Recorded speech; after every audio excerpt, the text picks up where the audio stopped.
Bem, nesse vídeo nós vamos abordar a questão do projeto de lei que vai tratar sobre a média aritmética simples. Eu estava olhando a mensagem, né, para subsidiar o projeto de lei.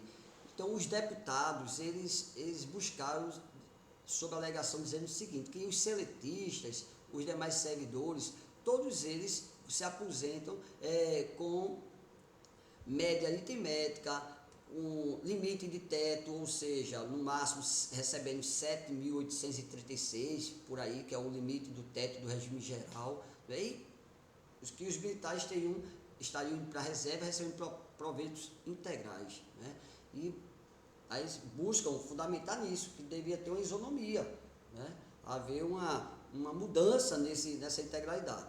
Mas não vi fundamento alegando, tratando sobre o seguinte: o militar, quando ele vai para a reserva ou reforma, ele não fica isento da contribuição previdenciária igual aos servidores civis, os servidores públicos, iguais aos seletistas. Não. Hoje, qualquer aposentado que receba até 7.836, ele é isento de contribuição previdenciária. Ele nem paga para o INSS e aqui em Pernambuco não paga para o FUNAFIM. Porém, os militares contribuem. Se um soldado for reformado ganhando 4 mil, ele vai contribuir 10,5% de 4 mil. Uma pensionista de um soldado falece, a pensionista vai receber lá a pensão de 4 mil, vai pagar 10,5% a título de contribuição na atividade. Ou seja, a fundamentação do projeto de lei só foi quanto o militar tem integralidade, o servidor público ele não tem integralidade, tem uma regra de transição, ele tem um limite de teto de aposentadoria e o militar não tem. Mas os servidores públicos só contribuem do que passar do teto. E com a mudança recente da emenda 103, não existe mais passagem de teto. O teto de aposentadoria no serviço público é 7.836.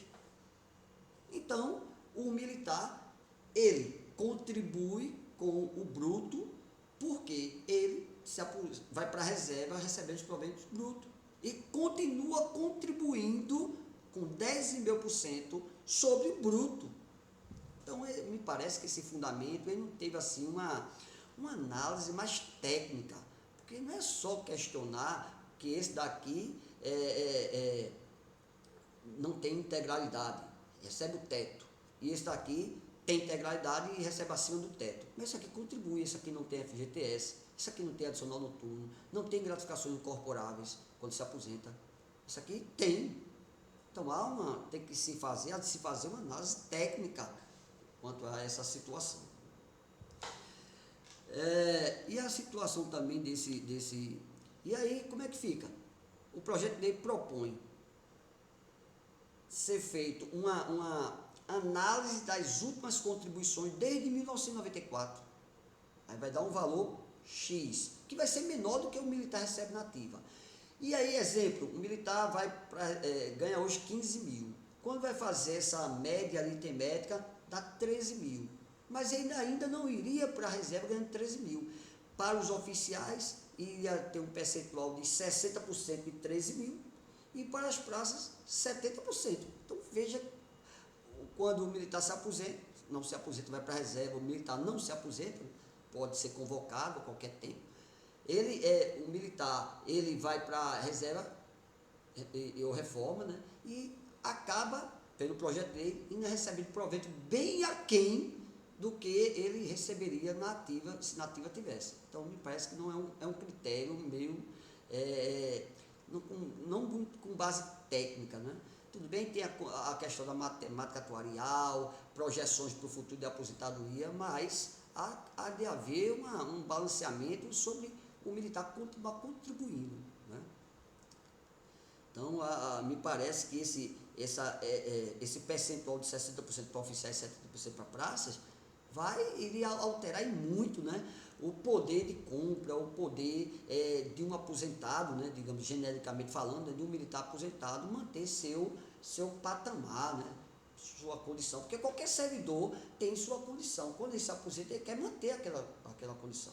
Então, por que o militar não iria manter essa condição? Okay? Então, essa basicamente a alteração que propõe esse projeto, né? Limitar os proventos militares em 50% e 60% para oficiais e 70% para as praças.